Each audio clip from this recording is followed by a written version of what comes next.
piece is excerpted from my essay titled The American Sappho, in Pursuit of a Lesbian Emily Dickinson, originally published in the Harrington Lesbian Fiction Quarterly, HLFQ, in 2002. Poetry is, in fact, the essence of things, and as such is essential. Poetry, as Audre Lorde wrote, is not a luxury. It changes perspective, it alters reality, it influences destiny. An older woman once explained to me how, as a recent immigrant in her late teens, a line from Khalil Gibran directly changed the course of her life, enabling her to pursue her education and support her family and herself. In my own experience, poetry was, and for that matter still is, a matter of survival. When I think back to the chaos that was my adolescence, I find two lines from Shakespeare embedded in my mind. Tomorrow and tomorrow and tomorrow creeps in this petty pace from day to day. Despite my self-destructive behavior in my adolescence, these two lines implanted in my mind the idea that I would have a tomorrow. Thinking back on the adolescent girls I knew who never made it into adulthood, I can't help but reflect that a tomorrow is not a petty thing to have. Emily Dickinson is myth and riddle, genius and saint, a contradiction that contains, like the lines of her poetry, ever more contradictions. If I had been introduced to her work differently, if her poems are commonly taught, the safe, accessible ones were replaced with the explosive, forbidden ones, I would have found her equally as compelling as William Shakespeare, perhaps more so. In hindsight, I can't help but think that despite my resistance to her, more of Emily Dickinson entered my mind and psyche than I ever thought possible at the time. I was not a product of Victorian New England, nor a member of the upper middle class intelligentsia. But the fact remained that in the years of my adolescence, full of turbulence, self-preoccupation, and self-denial, Emily Dickinson and I had a few things in common. In many ways, I was as isolated as critics have depicted Emily. Prior to my freewheeling adolescence, my truest and most interesting life was lived inside the covers of books. And even in my peer-pressured drinking and drugging reveries, I was essentially alone. Like Emily, I wanted desperately to avoid a future that waited for me like a noose. For Emily, so often depicted as pathologically childlike, that future would have been a so-called mature relinquishing of herself to what was expected of womanhood, marriage, preferably with children and sedate ladylike avocations, not the lifelong passionate outpouring of poetry. Emily did have the model of Elizabeth Barrett Browning's, a favorite poet of Emily's, passionate poetic marriage to Robert Browning, which produced many love sonnets, as well as Barrett Browning's tributes to the spirit of women.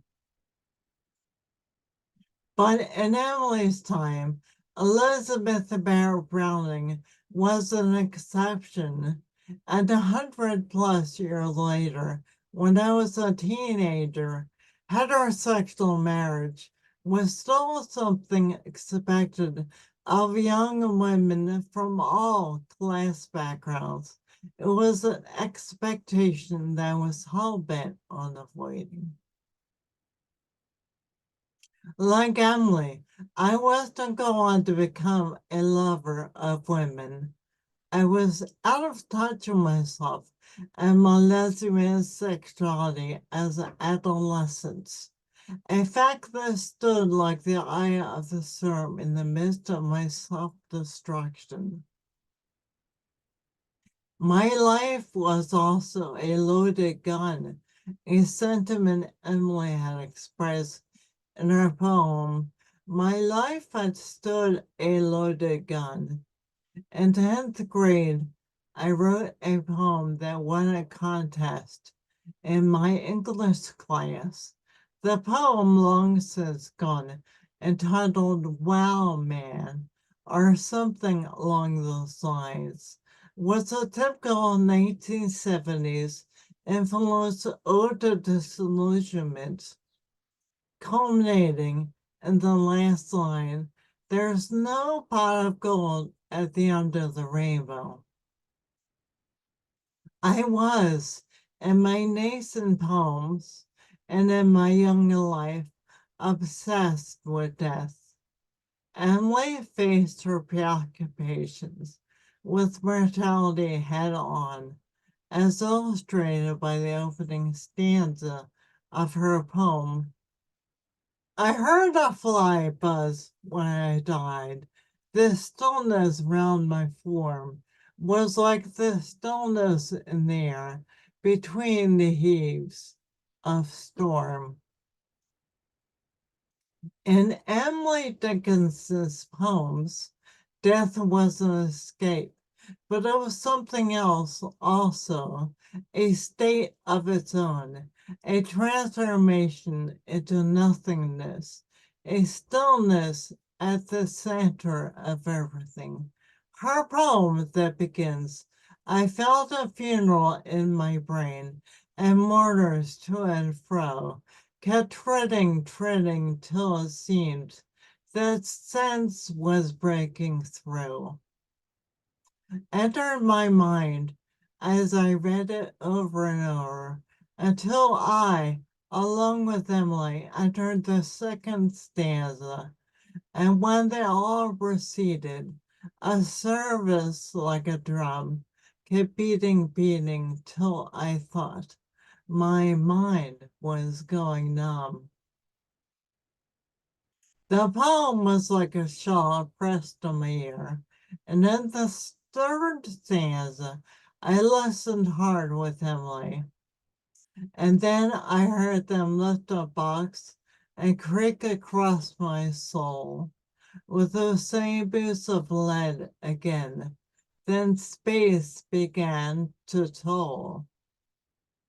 In relating to the coffin-sized confines of her life, I was then able to move into her expansiveness as she writes in the fourth stanza, "As all the heavens were a bell, and being but an ear, and I as silence some strange race, reckoned solitary here."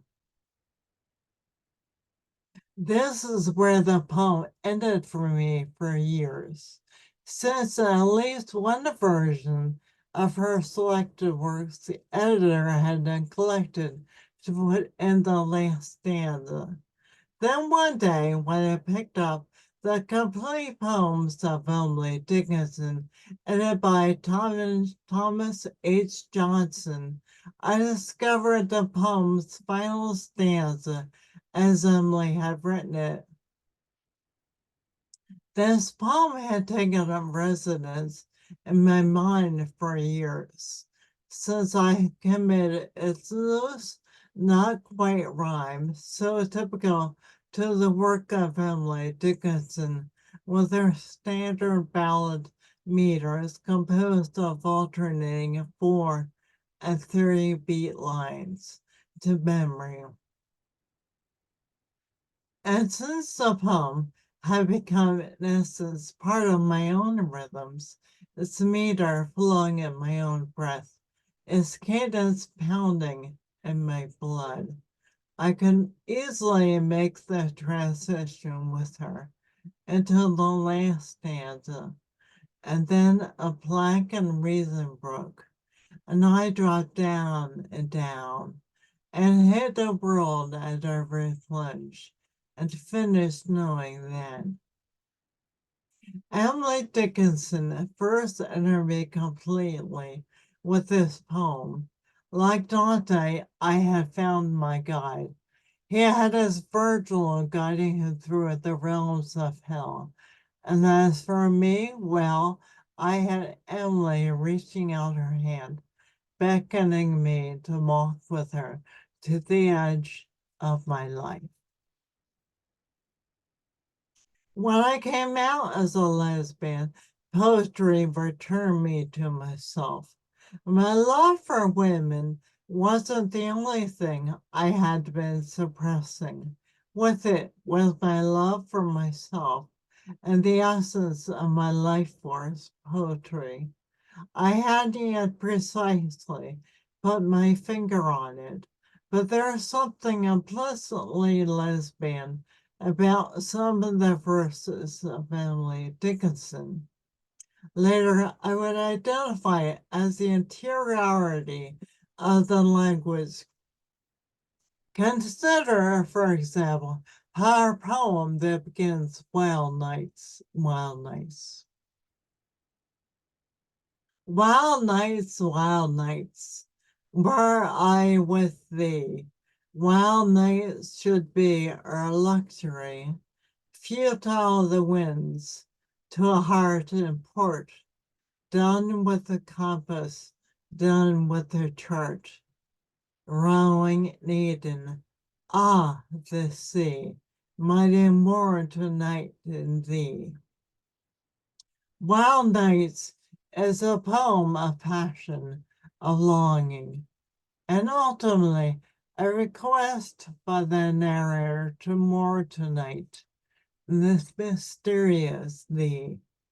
She longs for wild nights, intimating that she knows what they're all about, and perhaps has experienced a few of them in her time. The winds of Victorian era heterosexuality might have been futile, but her heart was done with a compass, done with a chart. Emily was a rule breaker in her life, refusing to marry, refusing ultimately to go out, stubbornly sitting at home, writing her poetry.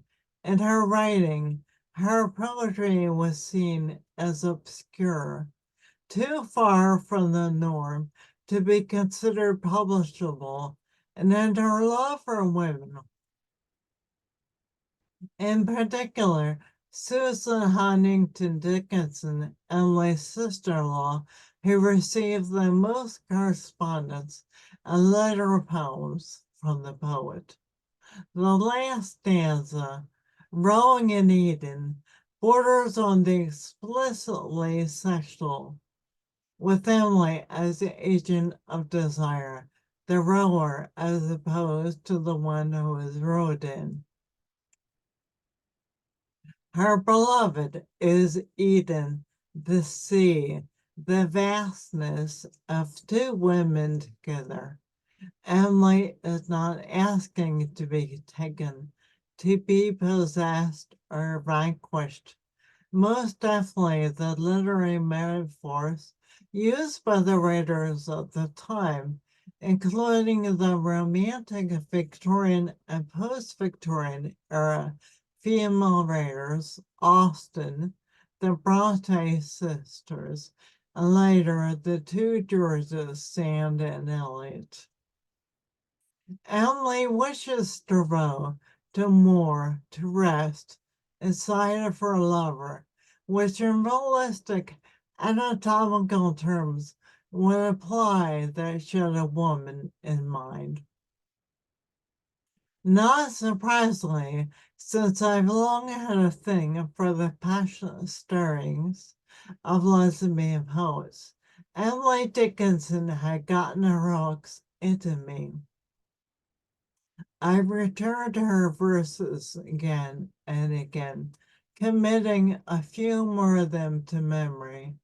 I did not initially read through her work methodically back to back, as I had with a few writers such as Willa Cather and James Baldwin, but Emily Dickinson, as great American poet, was between the lines of so many of the poets I had read. It was impossible for me not to have an image of her publicly portrayed persona in my mind.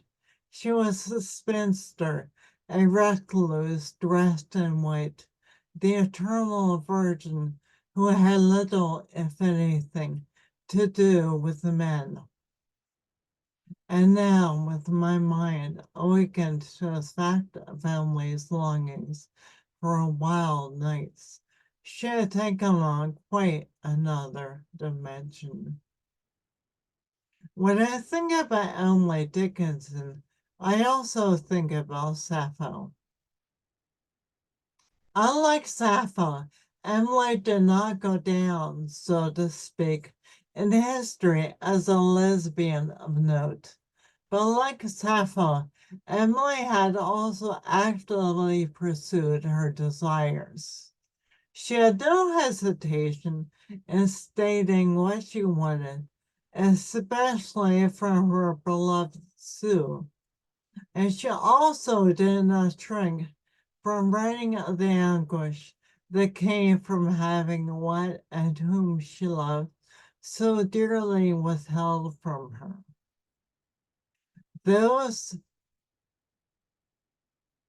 as Sappho says in one of her fragments, I know it is true, those I love best do me the most harm.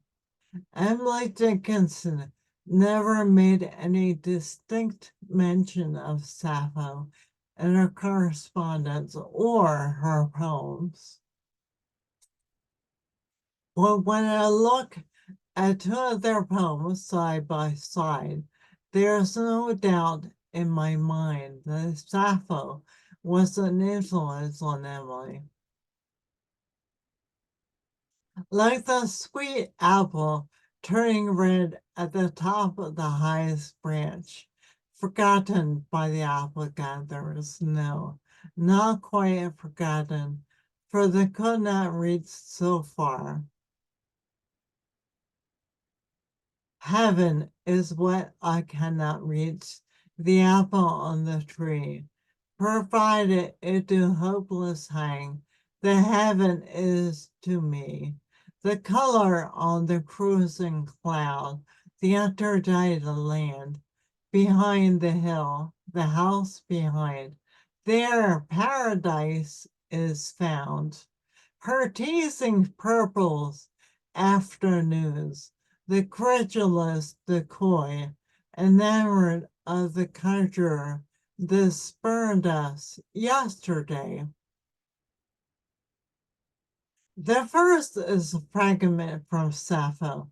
The second is a complete poem from Emily Dickinson. They both wrote of the apple, Sappho's highest bough, out of reach of the apple gatherers, and Emily's heaven, the place where a seemingly unattainable paradise is found. and yet she speaks of paradise as found in the house behind.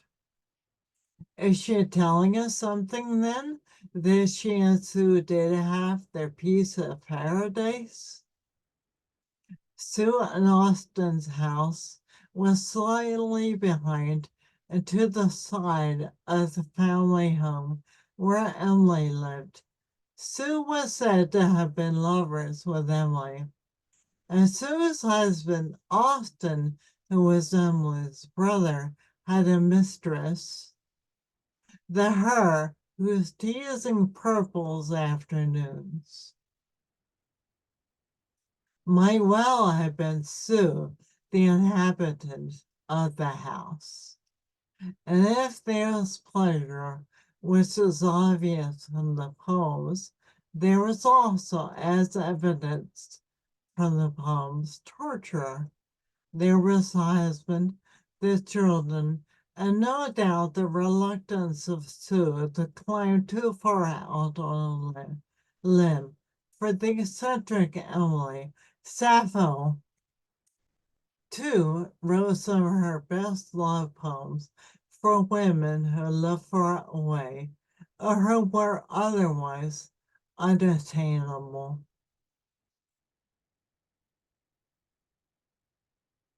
Thank you.